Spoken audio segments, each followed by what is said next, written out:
Ladies and gentlemen, welcome to another All of Us Studios podcast. This time, I'm going to be in the host chair. My name is William D. Bacari, the Agitated Rock on Twitter. You can also find All of Us Studios on every social media platform for the most part.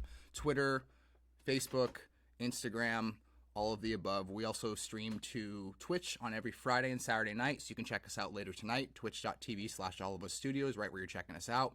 And also, we have our website, usinfinity.com, where we have a Patreon set up. You can go check us out there. Support us at any tier. We appreciate it.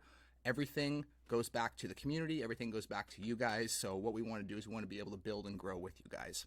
Today's kind of a fun, unique little podcast that we're going to go ahead and touch on as far as topic is concerned. Like I was saying, I get a chance to sit in the host chair today, so I'm very, very excited about that. And as always, I have my buddy, Brian Karsten, here with me today. Hello, how we doing, everybody? Nice to see you today. So what we're going to be doing today, guys, is we're going to be touching on customer service awareness. Now, I've been in the customer service field basically as long as my employment history, going all the way back to high school with different things as far as working at a indoor sporting facility, all the way through tossing pizzas, all the way up through baking bread and being at a bakery early in the morning, to where I landed with my Men's Wearhouse job through Tailored Brands for about a decade or so. And from there, I moved on to Cintas, which is basically laundry and facility services, which is a very different side of clothing, as you can imagine, especially the chemicals and stuff like that. But what I want to do is I want to touch on my experience in the customer service field, go through a few different facts to be able to talk about what it means to be a good customer and also provide good customer service, and how that kind of ties all into growing as a society, treating each other better, the golden rule, all of those things. So I'm really looking forward to getting into this. And what I want to do is I kind of want to break this into two sections. I have a list of facts that I'm going to go ahead and go through and rattle. And then I'm also going to go ahead and talk about basically 5 main areas of focus that I want to talk about today. And I'm going to go ahead and just rattle those off on the top here for you to start with. So basically the 5 areas of focus are: we want to be able to create tools for life for you guys. So whether you're interacting with someone in a store or online, or you're that person who is providing the service, it's an equal balance of connection and understanding to be able to communicate back and forth to each other. So we're going to touch on that a little bit. It's also, that kind of bleeds into an art versus a science of how to be able to communicate with each other. That's number 2. Number 3, be kind. I already said it. It's the golden rule, guys. We want to be able to implement that, and we want to be able to use that in customer service and in daily life. So let's look forward to that. Number 4 is a lack of communication between people, and we're going to go ahead and dive into that a little bit as well. And I also personally believe, for the 5th one, that this is kind of almost the most important, is that I think that it should be required that in any educational institution, primarily high school, because that's where most of your youth gets funneled through, is that they are required to have 6 months of customer service, whether it be in a job or something that they're taught. So Brian, I kind of want to kick this to you here real quick before we start to kind of rattle into the facts. Your personal training, you have a very different, maybe like avenue of being able to put forth your best customer service and have customers be able to talk back to you and have that relationship and that rapport. So I kind of want to have you touch on your experience with customer service first before we jump into the facts. Okay. So basically, my experience with customer service started back in high school, and I worked at a lake doing some basic concession stand, and worked at on the boat docks and did stuff there. And that was kind of my first introduction to customer service, and then moved from there, worked in a grocery store, did some cashier work, and then eventually became a personal trainer, which is what I'm doing now, which is a very different type of customer service because it's so one-on-one. Right. It's not, it's one-on-one, but it's not like I'm going to provide you with this like 5-minute, or like I'm going to take you to the product, show you the product, send you on your way. Like, you are the product. The product is their body. Yeah, exactly. So, so the service is not something that you're showing someone else. It's yourself, and you're with this person for an hour for, potentially multiple times a week, and the communication has to be consistent and calm and comfortable and be able to flow, and you can't obviously provide this person with anxiety or make the situation awkward in any kind of way. And I mean, it's natural conversation, so sometimes that's going to occur, but for the most part, the communication style and the communication with the person is a lot more, like you were saying, in art versus science, is a lot more of an artwork, and really is most of what the job is. Like, people come in, they want to get fit, they want to be healthy, but they also want to have a good time. Like, Right. they don't want this to be an hour of them just hanging out and not accomplishing anything, but they also don't want it to be like where you're not talking at all, they're just working the whole time, and you guys don't have like a back and forth. There's no rapport, there's no communication about each other's lives and things like that. And that's where the boundaries sometimes get blurred, and it's kind of a difficult that could be a difficult thing, because you do learn a lot about these people. You do become more involved in their lives, and they become more involved in your lives, and it's about setting that boundary. And that's a really huge communication tool that everyone needs to learn, is how to set that boundary, and where with each individual relationship, that boundary of how far to let a person into your life or how far to go into somebody's life needs to be set and be clear early. Otherwise, you could run into just a miscommunication where one person wants more out of the relationship than the other, and one person then starts feeling uncomfortable, or there's just so many different variables there if that boundary is not clear and set right from the get-go. Yeah, I couldn't agree with you more. That's really well put, especially because your unique perspective on it, where it's very much a one-on-one. I think that's very important to bring to this conversation. So what I'm going to do is I'm going to rattle out basically a list of facts, and then I'm going to go back to the bullet point, and then I'm going to have you elaborate as far as what you think based on the facts that I give you, and then the bullet point specifically. All right. So I have a list from QMinder.com, and it compiled a list of sources that had a bunch of different random facts. We have about 37 for you today that revolve around customer service. So the first one is, for customers' experience will become more important than price and product by 2020. That's from Walker. 89% of right? I mean, it's crazy. 89% of businesses compete through the level of customer experience they're able to deliver. 1.6 trillion is lost by companies in the United States due to customers switching as a result of poor customer service. Good God. $1.6 That's trillion amazing. dollars. So, I mean, that immediately takes me straight to like the battle between like T-Mobile, Verizon, AT&T. Sure. Like, they're always saying, Sure. hey, we'll give you a benefit, switch, right? They're offering deals to people. And like Comcast and Dish and DirecTV, right? There's those, it seems like in the tech realm, there's that back and forth battle a lot more than like, am I going to buy Levi jeans versus, there's the competition isn't so direct, Right. where they're specifically asking you to switch from one brand to another in other industries. Exactly. I wonder why that is. Why do you think that is? That it's more like, it seems like it's more in the tech, or is that just my off the cuff kind of perspective here right now? No, I think you're 100% right, and you're tuned into that specifically because I think it's an oversaturation of the market. You think of the different telecommunications that there are out there. It's an oversaturation of them. Yes, Time Warner owns a big chunk of that, but at the same time, I mean, like you said, you have your little Cricket Wirelesses, you have your T-Mobiles, you have all that sort of stuff. So there's a saturation in the market, and then what we're used to, I mean, maybe not used to, but what we're diving into with our live streams is the gaming industry. So you have Microsoft, you have Sony, you have Nintendo, you also have Google, which is going to be coming out with Stadia here pretty soon. Stadia. Right, and then you have your other platforms as well too. You have Nvidia, which does their like Shield, their Nvidia Shield, which is basically like a streaming source, a streaming box for your TV. And so, yeah, I think you're right on point as far as I think it's an oversaturation with those telecommunication companies versus like where if you go a couple steps up, the market isn't as saturated, and therefore the competition isn't as just come be with our service because we're better.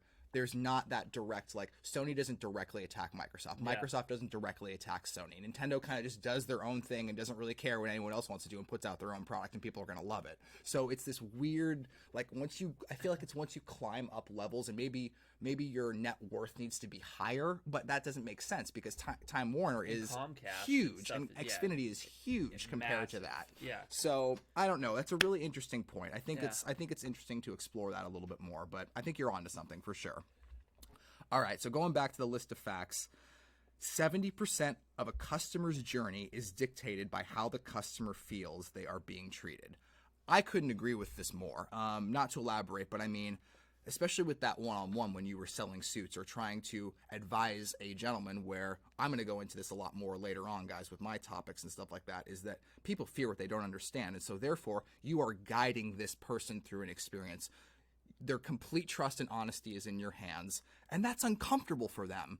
They don't want to be there. If they want to be there, that's a rarity, especially when it comes to guys' clothing. But we can talk about that in a whole nother time.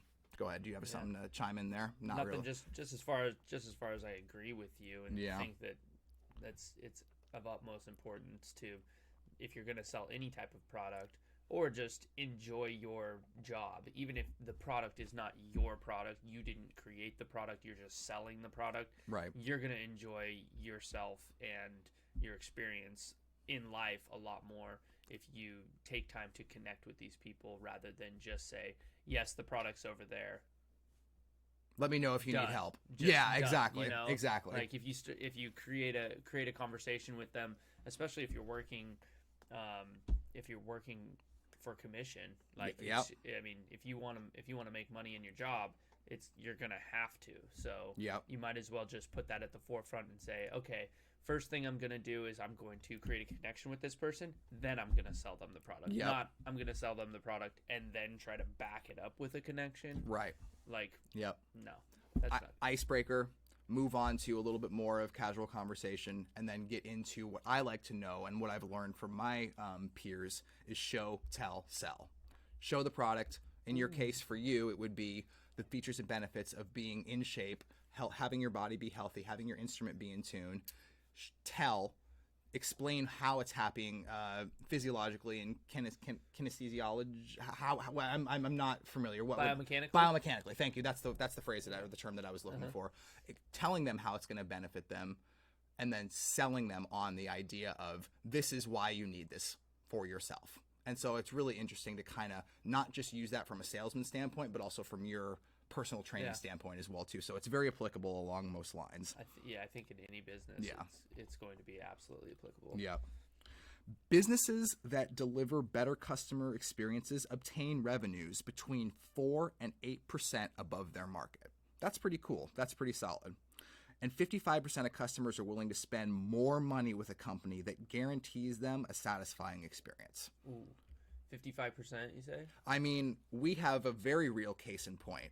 You had the pleasure of helping me out with a gentleman named Sterling Carter at Men's Warehouse. Yeah, that was great. That was a great opportunity. Thank you. Yeah, and we got a chance to actually go inside the store and shoot a little Joseph Abboud, kind of a little tribute Joseph Abboud custom clothing, kind of a commercial / montage, because this gentleman came in and was shopping with me. Now, to start this off, he initially had a very, very, very poor experience inside the Men's Warehouse that I was working with an employee that was one of my employees. So basically I had to come over. I had to cater to his needs and his concerns. He felt he was being treated a little bit unprofessionally. And from that point on, I was able to establish the relationship, hear his needs, and get him what he needed at that point. Basically, Will took it on, bossed it, and killed it. Well, thank you. I appreciate that. And to make a long story short here, I can elaborate for a day on this, is that I reached out to him because he was such a brand ambassador. That's a good free key phrase that we're going to be talking about here maybe a little bit more, is brand ambassadorship. He was such a brand ambassador for Joseph Abboud that I wanted to bring him back and shoot like a commercial inside the store with him, looking at fabrics, trying on jackets, being measured up, all of that to embrace the idea of identity and feeling good inside of your clothing. And I think Brian and I captured that really, really well. Yeah, absolutely. I mean, he was so passionate about the Abboud brand on his own, right? That, I mean, it was just waiting to be captured. Mm-hmm. I mean, and it was just an absolute blast being able to set up all the cameras in different shots, and like get some kind of like secret cameras going on, get some kind of like background B-roll footage on Yep. him, and um, yeah, I mean, if you can take somebody from not just a customer, but then turn them into someone who's actually selling your product, A brand ambassador, and, so to yeah, speak. I mean, Yeah. yeah, exactly. I mean, that is just shows the level that the level that the communication can take you to. Yep. If you put your time and energy into it, there are people out there who care about their products, and just like you, I know how loyal you are to all of your brands. I mean, especially Yeah, Sony. that's true. If you can set up that foundation in someone where they want to be a part of the brand. Yes. And Yes. that's one thing that I know that we are always striving to do with all of us studios here is not just say, this is our product, you guys can view it, but this is our product, you guys can be a part of it. That's right. Collaborate with us. Like, let's do this together. Our communication style is very open, and we want you guys to send things back to us, talk to us, communicate with us. If something's uncomfortable in any sort of way, please let us know so that we can make adjustments. We want to do that. We're an open book, so be here and talk to us freely. That's right. Yeah, very well put. Very, very well put. So I got a couple more facts here for us guys, and then like I said, we're going to kind of open it up to those 5 bullet points that I was discussing, because I think that's really the meat and bones of this topic specifically. So Generation Z wants customer experiences that integrate with technology, offering not only personalized attention to interactions, but they are instantaneous and entertaining according to customer service statistics. Now, one thing that I was able to kind of jump into when I was still with Men's Warehouse was they had this new app that they were rolling out technologically wise. It was called Hero. It's a third-party app that you were able to interact with your customers online. So they were on menswarehouse.com. They sit there, they go, a little thing pops up, says, hey, do you want to chat with a professional? Boom. They click on that. Guess who the professional is? They're literally the employees in the store. Now, this was a test when I was still there. This was still in beta. I don't know if they've actually gone through with this or not and implemented it out everywhere and it's rolling.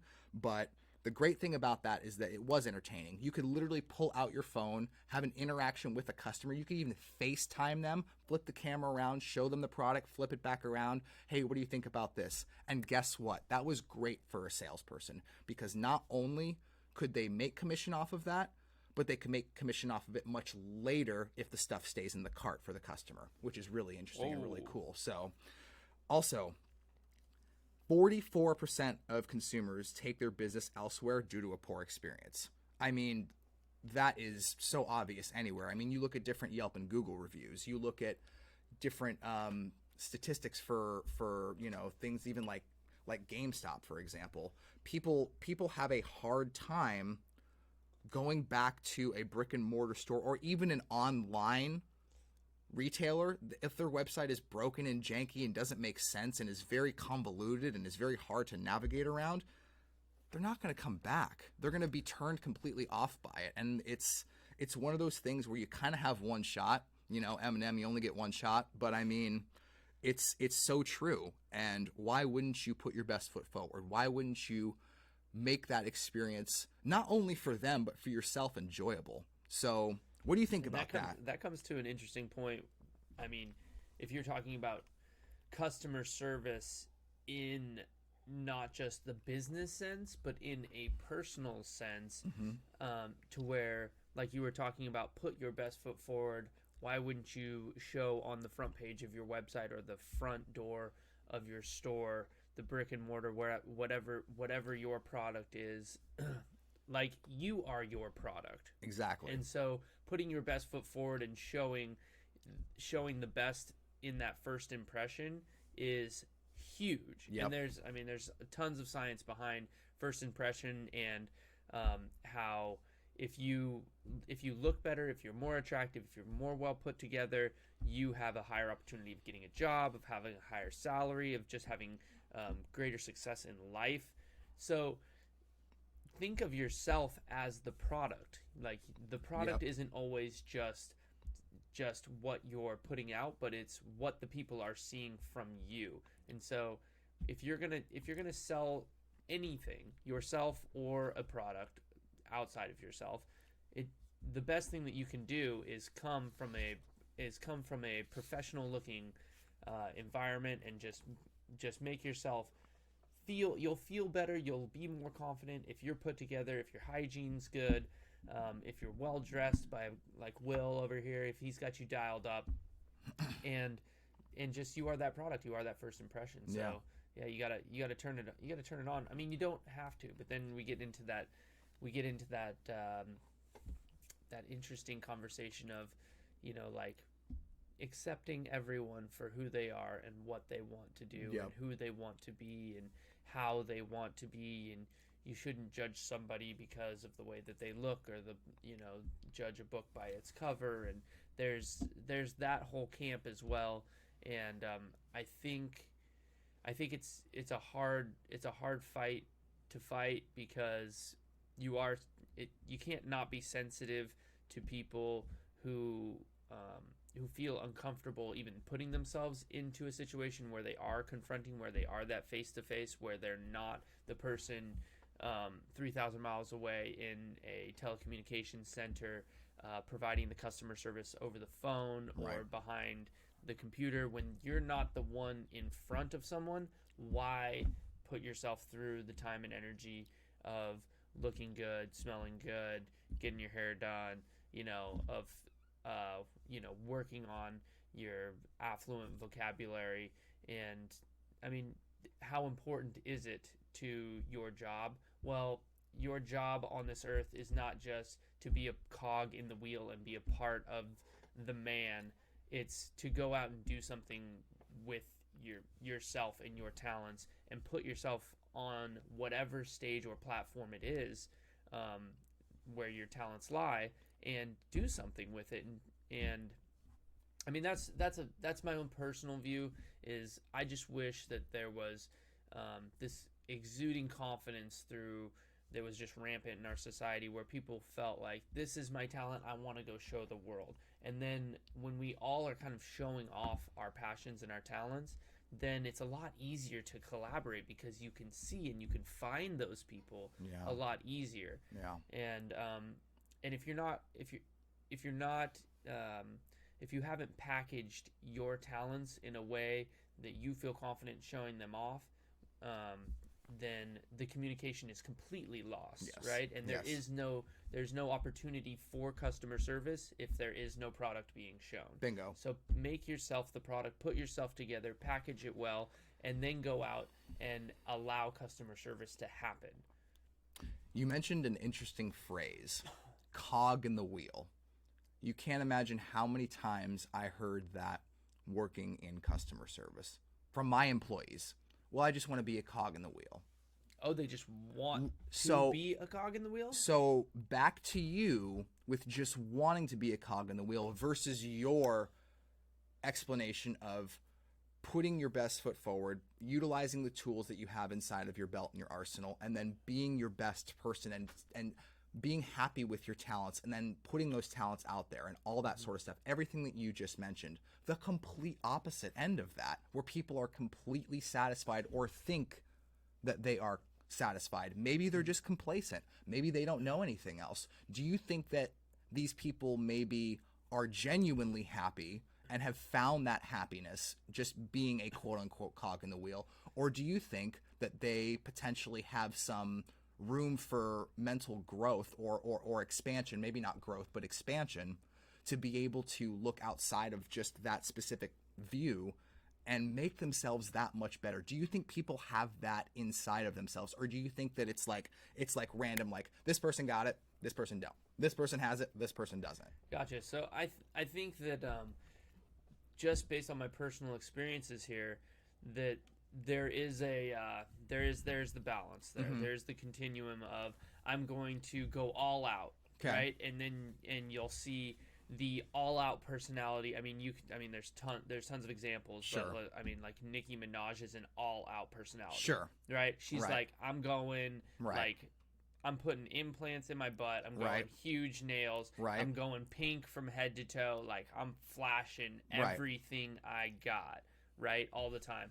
And those people get idolized sometimes. They also get hated on a lot. Right. So when you put yourself in the public eye like that, when you put yourself out there to say, I am this person, this is who I am, you guys are going to have to deal with it, and you step outside the cog in the wheel little placement, then there's going to be hate. Of course, no matter so what. I think that people are less so complacent with their place and are more so have found their balance in, this is how much I want to express myself, this is how much I want to show to the world, and therefore I know how the world is going to react when I show this much. And if I show more, and if I do more, and if I get more involved, then it puts me at risk of having to handle greater responsibility or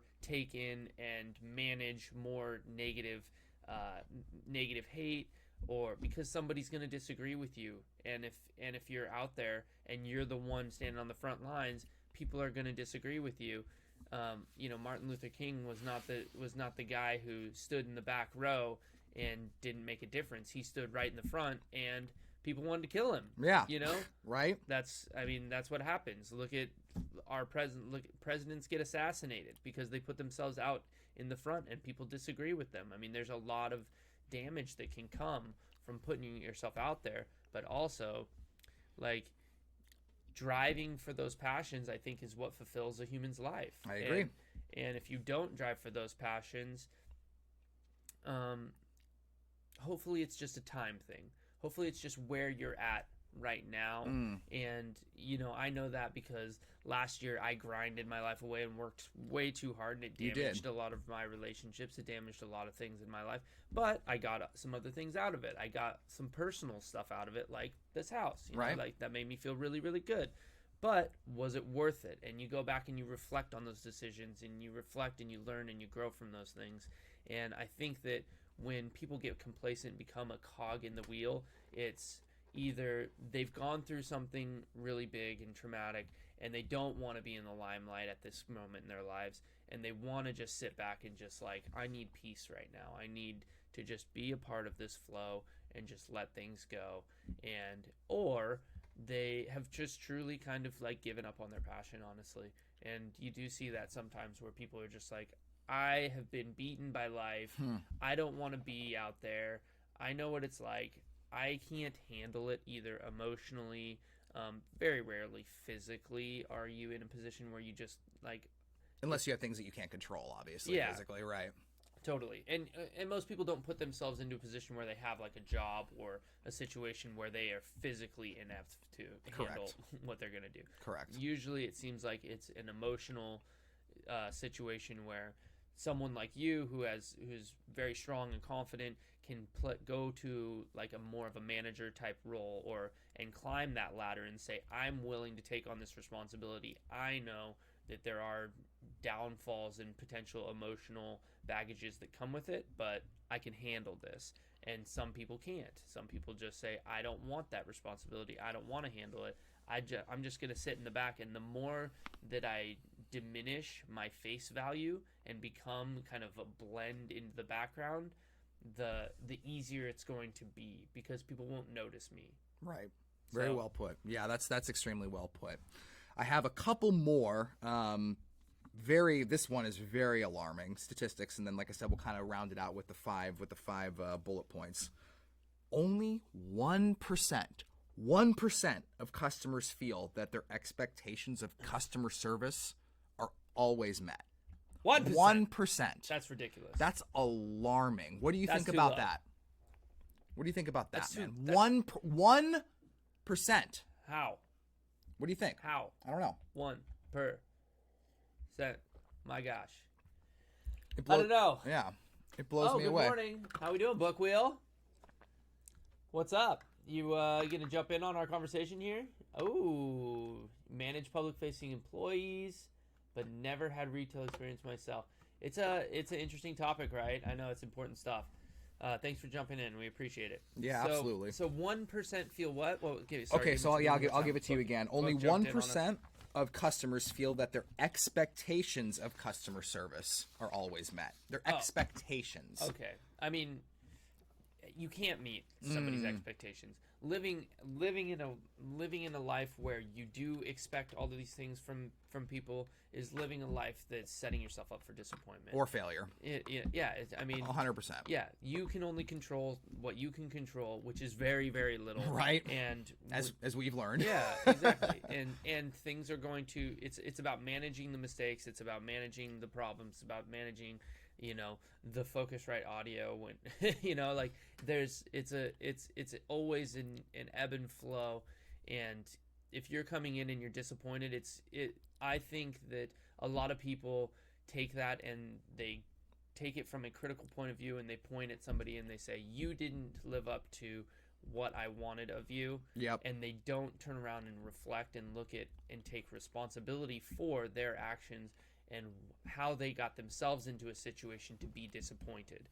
And I think when you begin to take ultimate ownership of your life and you say, I wouldn't be here, these behaviors wouldn't occur, and this outcome wouldn't exist if not for what I did. Right. And that's a life that you then start to take control of. And once you take control of your life and say that these outcomes are happening because of you, Right.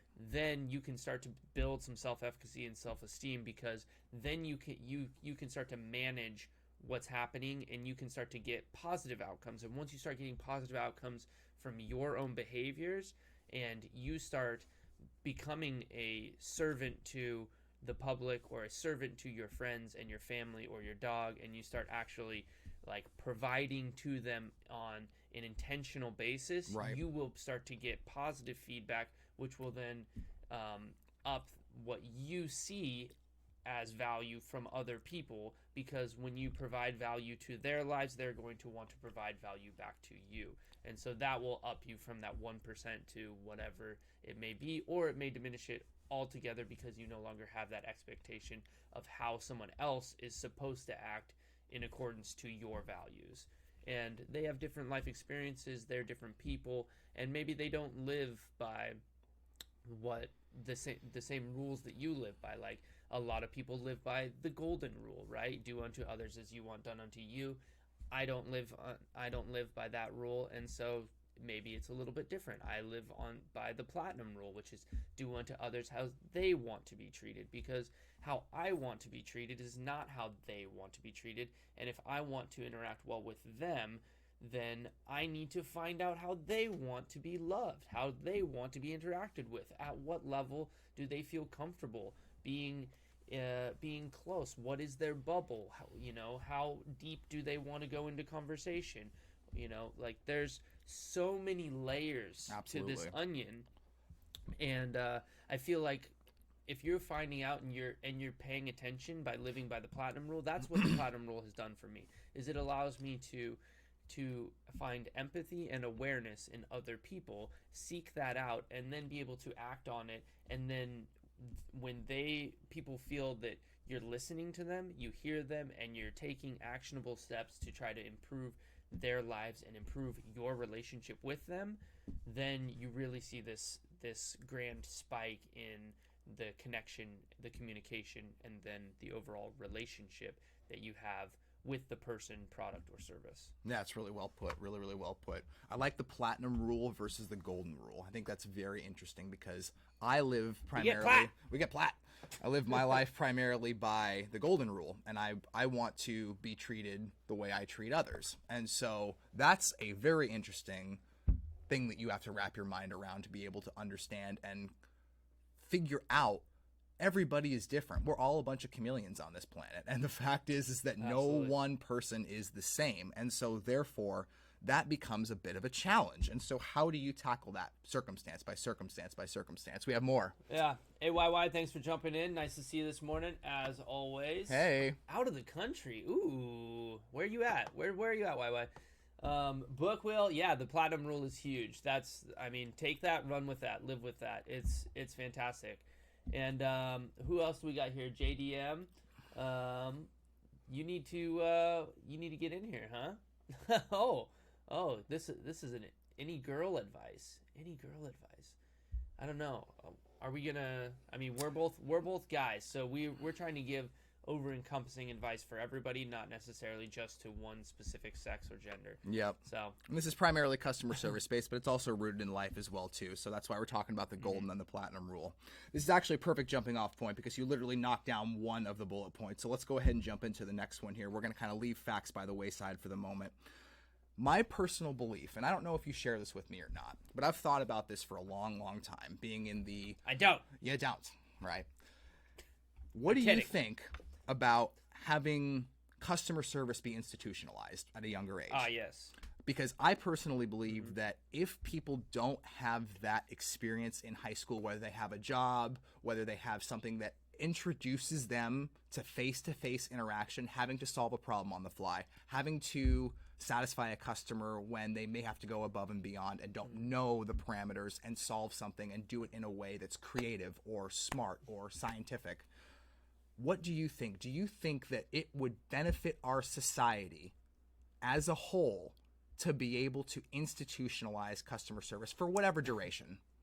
Gotcha. I think that this is just a small piece to a large puzzle here, where customer service is, it's an over-encompassing term to a lot of different things. I know, unbelievable, right? It's pretty funny, and I think that this is where you look at. I mean, this is a massive can of worms where we're just going into Of course. education of our society Sure. as on a whole, Sure. which I do believe could use some shaping up, a little change. You know, where Yep. instead of teaching our traditional and conventional studies, teaching people how to live in this world right now, I think is one of the most important skills that we can teach people. And customer service being a tool of communication, you have to teach people how to communicate these days. Bingo. And there's 9 billion freaking platforms to communicate from, and people don't know how to use them, Right? or what they're used for, or how to connect with other people. Because it used to be, what was it, before the internet? How are you going to connect with your group? Say you want to start let's take something classic like a book group, right? Sure. You're going to go to the local library, you're reading books, and maybe you set up a book club through the library, right? Or something, because it's a centralized hub, a actual physical location where people are interested in these things. You want to find people who like to play video games, you go to the arcade, Right. right?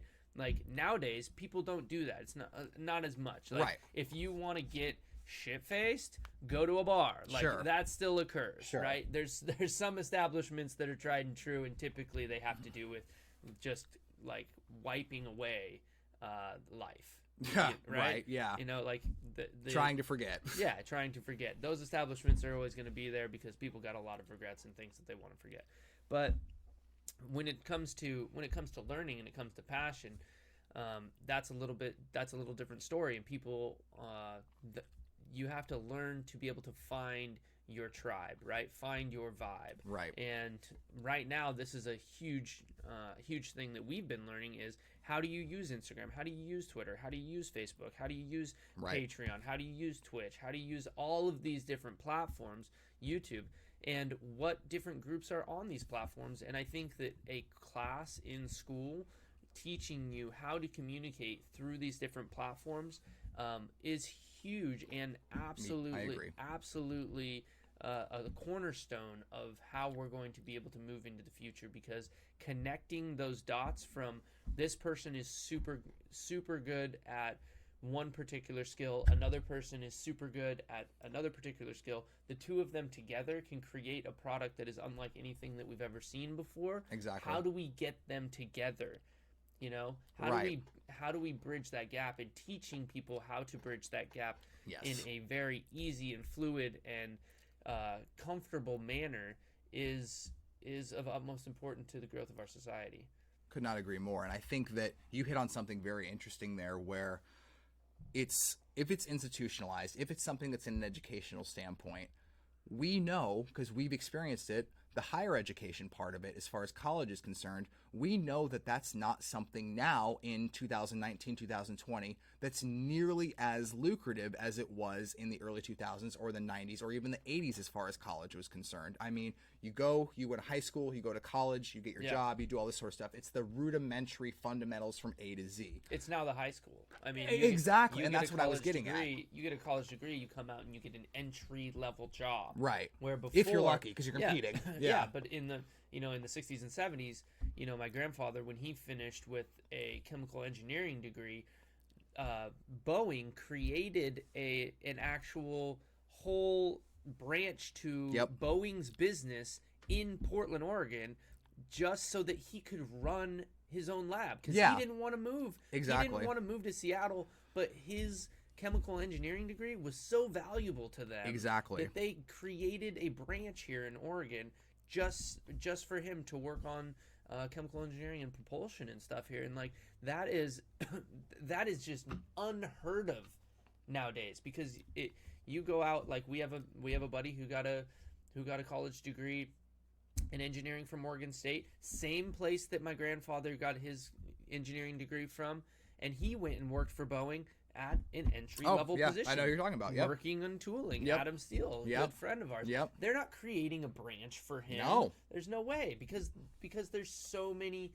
I mean, engineering's a tough degree to get. It's one of the more rare ones, I would say, in the marketplace. Absolutely. And still, you go in as an entry-level position doing the same job, over and over and over again, unless you go and further your education and get a graduate degree and maybe a doctorate degree, and at that point, then people are starting to look at you and go, okay, you have a skill set that's outside of the norm now. You are not just a person with a college degree who is part of the norm. Right. And so I mean, the education system has changed dramatically, like you're saying. And I think that this is a cornerstone of the education system that needs to change, and teaching people customer service, because our jobs are customer service. Yeah, it doesn't matter what field you're in, you're always dealing with customer service. Absolutely. And that's kind of the point that I was coming to, is that you have your traditional academia and then you have your trade. Mm-hmm.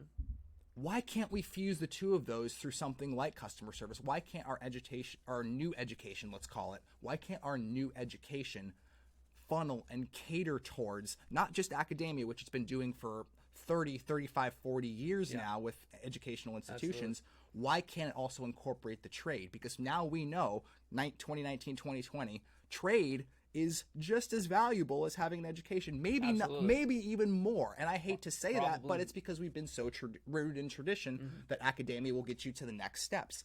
That might not be the case. It might be a fusion of understanding new education, implementing that with trade people and with people who really just want to study academia to get their PhDs and all that sort of stuff.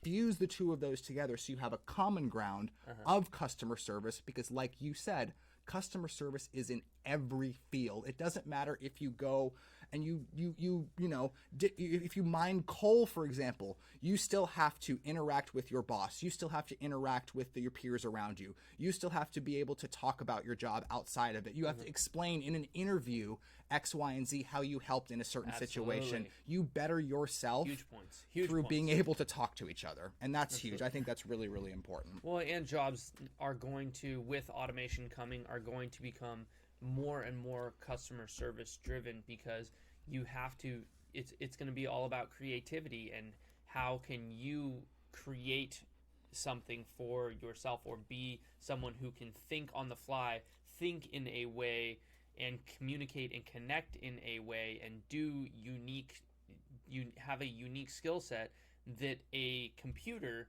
cannot do. Right. And so the human portion of what is going to be the future of jobs is communication. It's what we do that a computer cannot do on the fly, adjusting and having a fluid, unique, spur of the moment idea that's not based on, I mean, yes, we base our thoughts and things on our past experiences, our memories, and we're able to generate ideas from those. But we also are able to I think much more so than a computer would be able to, come up with novel ideas Right. that are unique to a specific scenario where a variable occurs that is new and that a computer hadn't seen before, because you can't predict everything. There's too many variables in the world. We're all humans and we're all weird and we all do things completely unpredictably, even things that we don't even mean to do, we Right. accidentally could do. Right. And like, say I'm sitting here right now, we have time and space, and then like I accidentally burp for 5 seconds. You know, Right. that is a thing that a computer would not be able to predict and would change the dynamic of our conversation. Right. Honestly, It would 'cause just delete the burp and Right. move on. Yeah. right? So having customer service as part of your toolkit, moving forward, to be able to present your ideas and be a creative, unique, novel part of our society, I think is the wave of the future. Yep. And makes it even more so a cornerstone of our future education system, from typically where in the past with the Industrial Revolution and manufacturing, where you needed to learn this particular skill and do that skill over and over again and not necessarily come up with novel ideas at that point. And now, so automation is going to take over all of those jobs. And so if you can't follow some of the rule set of customer service and communication, I think you're going to kind of get left behind in the wayside. And so now is a better time than any to take on the challenge of communication and customer service. Yeah, I couldn't agree with you more. Fantastic answer. And that kind of wraps everything up here as far as what we kind of want to touch on today. It's the tools for your life. And that's always what we want to talk about here on All of Us. We want to be able to give you those tools. We want to be able to help you cultivate those tools, make you even discover those tools that you may not have realized that you had in your arsenal, and sharpen them and use them in your daily life. That's why we're here, guys. That's why we've always been here since day one, is to be able to help you out with that. Help us grow. We help you grow. It's a harmonious relationship. So that's all I really have for customer service today, guys. There's so many more facts that we could jump into. There's a lot more going on, but I think this is a good starting off level. I think this is a good jumping off level to be able to get the conversation going. So go ahead and leave us comments in the live stream. We're going to go ahead and put this up on YouTube as well too when we get around to editing it and all that sort of stuff.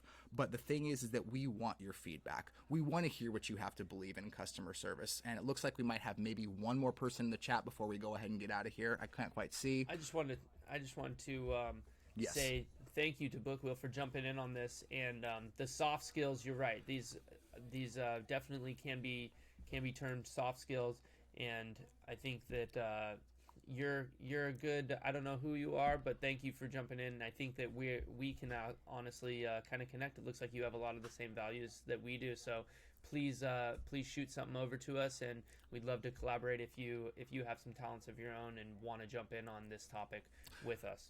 Thanks, John. Yeah, John is Bookwheel. Oh, sorry. Yeah, no, it's Sorry, John. It took me a moment to remember who that was, go. but yes, yeah, you're 100% right, John, and especially with your job and what you do.